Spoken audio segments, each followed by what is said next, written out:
और नदियों के किनारे जो अतिक्रमण हो जाता है, क्या ये सब इन आपदाओं के प्रभाव को और बढ़ा रहे हैं?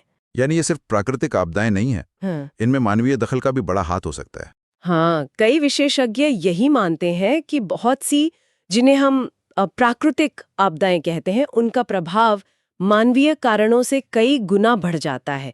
इसलिए समाधान भी सिर्फ टेक्नोलॉजी या बचाव कार्यों तक सीमित नहीं रह सकता।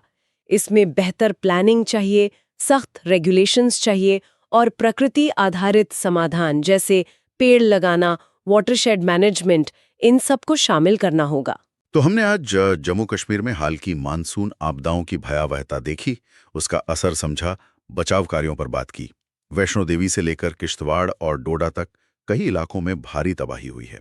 ये घटनाएं हमें न सिर्फ तत्काल राहत और पुनर्वास की जरूरत याद दिलाती हैं, बल्कि भविष्य की तैयारी पर भी गंभीर सवाल खड़े करती हैं। बिल्कुल।